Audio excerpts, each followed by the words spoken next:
आज हम कक्षा 8 की संस्कृत की पाठ्य पुस्तक रुचिरा के द्वितीय पाठ का अध्ययन करेंगे, जिसमें पाठ का नाम है बिलस्य वाणी कदा पिन में श्रुता। बिल की बोलते हुए मैंने गुफा को बोलते हुए मैंने कभी नहीं सुना है।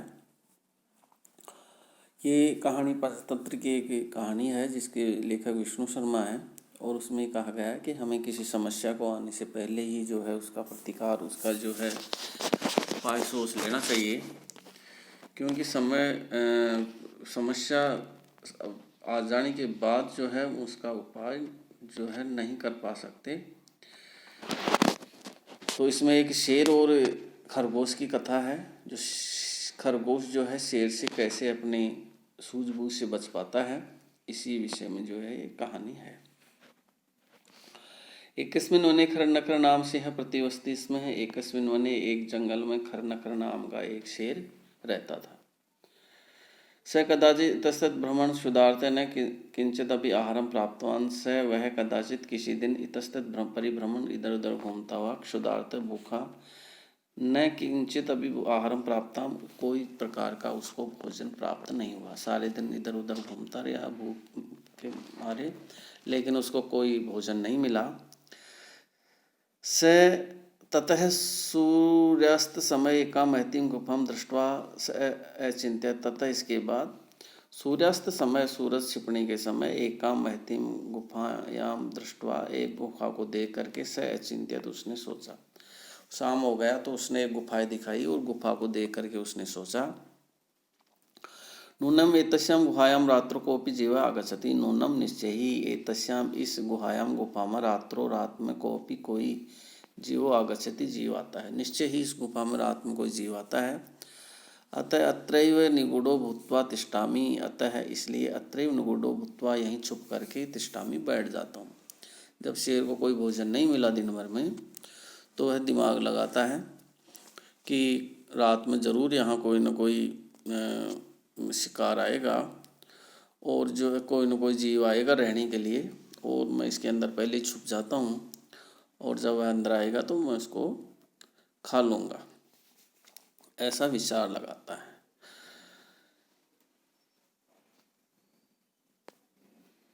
एतस्मिन् अंतरे गुहाया स्वामी दधपुच्छ नाम का श्रृगालय समागच्छत। एतस्मिन् अंतरे, इसी दौरान, इसी थोड़ी देर में ही, गुहाया स्वामी, गुफा का मालिक, दधिपुच्छ नाम का श्रृगालय समागच्छत, सियार आया। इतने देर में रात को विश्राम करने के लिए अपनी गुफा में गुफा का मालिक जो है वहाँ पर आया। स च यावत् पश्यति तावत् सिंह पद पद्धति गुहाया प्रविष्टो दृश्यते। स च यावत् पश्यति, जब वह आकर देखता है, तावत् सिंह पद पद्धति, जब शेर के पैरों के चिन्ह, निशान, गुहाया प्रविष्टो दृश्यते, गुफा में प्रवेश करते हुए दिखाई देते हैं। न च बहिरागता, लेकिन बाहर आते हुए उसको दिखाई नहीं देते। दधिपुच्छ श्रृगाल जब शाम को आया तो वह देखता है कि गुफा के अंदर कोई शेर गया हुआ तो है, उसके चिन्ह भी हैं पैरों के, लेकिन गुफा से बाहर आते हुए उसके कोई चिन्ह नहीं है। श्रृगाल अचिंत्य, श्रृगाल सोचता है, अहो विनष्टो अस्मि, आज मेरा बुरा हो सकता है। नूनम अस्मिन बिले सिंह अस्तिति तर्कयामि। नूनम, निश्चय ही, अस्मिन बिले, इस बिल में, इस गुफा में, सिंह अस्तिति, शेर है, तर्कयामि, ऐसा मेरा विचार है, मेरा सोच है, मेरा विचार है कि निश्चय ही इस गुफा में कोई शेर है। ततः किम करवाणी, ततः तो किम करवाणी, मुझे क्या करना चाहिए। एवं विचिंते, ऐसा सोचता है, गुफा में तो शेर का घुसा हुआ है मेरे में, अब मुझे क्या करना चाहिए, ऐसा वह सोच विचार जो है करने लगता है।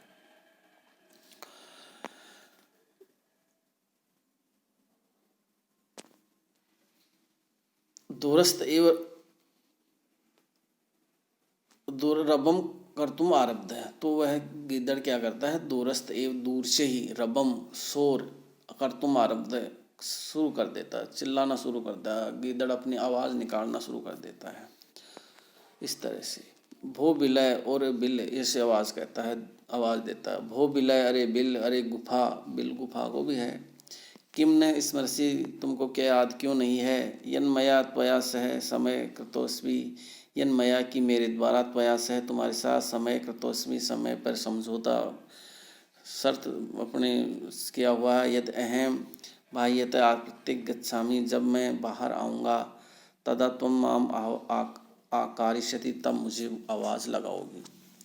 गीदड़ दिमाग लगाता है और उससे गुफा से जो है कहता है कि अरे गुफा, तुम जो है हमारी बात को भूल गई क्या। जब मैं बाहर आता हूँ तो तुम मुझे आवाज़ लगाती हो। यदि तुम माम न आवासी, यदि तुम मुझे आवाज़ नहीं लगाती हो, तरी अहम द्वितीय बिलम याश्यामी, तो मैं दूसरे बिल में चला जाऊंगी, दूसरे गुफा में चला जाऊंगा। ऐसा वह दिमाग लगाता है ये जानने के लिए कि अंदर शेर मौजूद है या चला गया है, ऐसा उसको करता है। गुफा से कहता है शेर को सुनाने के लिए। अतः श्रुत्वा सिंह अचिंत्यत, अतः इसके बाद एतत् श्रुत्वा सिंह अचिंत्यत, ये बात सुन करके शेर सोचता है गीदड़ की ये बात, गुफा के लिए कही गई बात को सोचता है। नूनम ऐसा गुफा स्वामी ने है, नूनम निश्चय ही ऐसा गुफा, यह गुफा स्वामी ने यदा समाहवायति करोति, स्वामी अपनी मालिक श्रृगाल को पुकारती है, परंतु मद भयात न किंचित वदति, लेकिन मद भयात मेरे डर के मारे न किंचित वदसी, कुछ भी बोल नहीं पा रही है। शेर सोचता है कि ये गुफा रोज सियार को बुलाती होगी, लेकिन मैं शेर आ जाने से ये गुफा डर गई और जो है उसको पुकार नहीं रही है, बुला नहीं रही है। अथवा साधु इदम उच्यते, इसीलिए साधु इदम उच्यते सही ही कहा गया है कि श्लोक है कि भय संत्रस्त मनसा हस्तपादादि क्रिया वेपतु अधिको भवेत प्रवंतेन वाणिनः। भय संत्रस्त मनसा, भय से डरे हुए मन वाले के हस्तपादादि क्रिया, हाथ और पैरों की क्रियाएं, वे पतुश्च अधिको भवेत, अधिक तेजी से कांपने लगती हैं। न वाणी प्रवर्तते, और जो है वाणी मुंह से आवाज नहीं निकलती है। जो भयभीत लोग होते हैं, भय डरे हुए लोग होते हैं, उनके हाथ पैर जो है कांपने लग जाते हैं और उनके मुंह से किसी प्रकार की भी आवाज न प्रवर्ते न वाणी, वे पतुश्च अधिको भवेत, कंपन बढ़ जाता है और मुंह से आवाज भी नहीं निकलती है।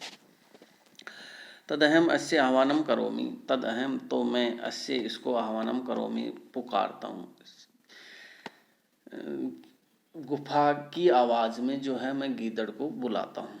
एवं स बिले प्रवेश्य में भोजनम भविष्यति, एवं इस प्रकार से स बिले प्रवेश्य, वह बिल में आ जाएगा, मैं भोजनम भविष्यति और मेरा भोजन बन जाएगा, भोज्य भविष्यति भोजन हो जाएगा। इति विचारे सिंह सहसा श्रृगालस्य आह्वानम करोति, इति विचारे ऐसा विचार करके सिंह से सहसा अचानक श्रृगालस्य गीदड़ का आह्वानम करोति पुकारता है। ऐसा सोच करके जो है शेर गीदड़ को पुकारता है, गीदड़ को आवाज देता है। सिंहस्य उच्च गर्जनम प्रतिध्वना से गुफा उच्च श्रृगालम आहवते, सिंहस्य शेर की उच्च गर्जन तेज दहाड़ से प्रतिध्वनिना प्रतिध्वनित होकर के सा गुफा, वह गुफा उच्च जोर से श्रृगालम आहवत, श्रृगाल को पुकारती है। यानी जब शेर दहाड़ता है तो वह गुफा और तेजी से उसमें प्रतिध्वनि से तेज आवाज आती है और वह उसे सियार को पुकारती है। अनेन अन्य भी पशु भयभीता अभवत, अनेन जिससे अन्य भी पशु, दूसरे पशु भी भयभीता भयभीत हो गए। उस दहाड़ से जो है दूसरे पशु थे वे भी भयभीत हो गए। श्रृगालो अपि जो है दूरम पलायन है, मान एयम अपठ, श्रृगालो अपि और वह गीदड़ भी ततः दूरम पलायमान है, वहाँ से दूर भाग जाता है। इमम अपठत, और इस प्रकार वह एक श्लोक पढ़ता है, एक बात अपनी पढ़ करके जो है स्थापित करता है। अनागतम ये कुर्ते स शोभते, स सोचिते यो न करोति अनागतम, अनागतम समस्या दुख के आने से पहले ही ये सोचते, जो उसका सोच विचार कर लेता है, जो उसका उपाय ढूंढ लेता है, स शोभते, वह व्यक्ति सदा सुशोभित होता है, सुखी रहता है।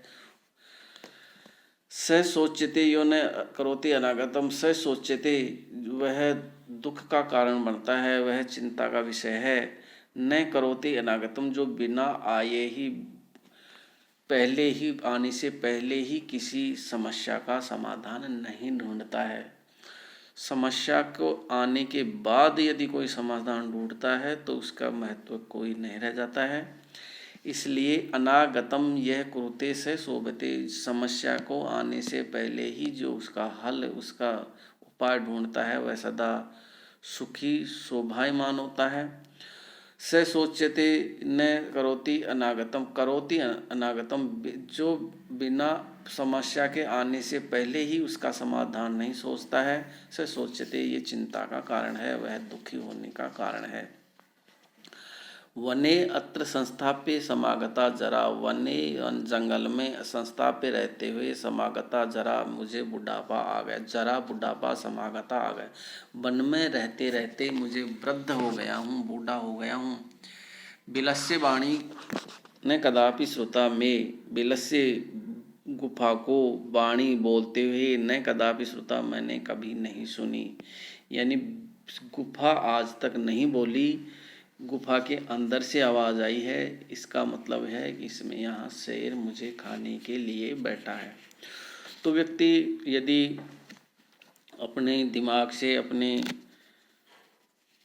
कार्य काम लेता है, बुद्धि से काम लेता है, तो किसी बड़ी से बड़ी समस्या को से भी जो है पार पा लेता है।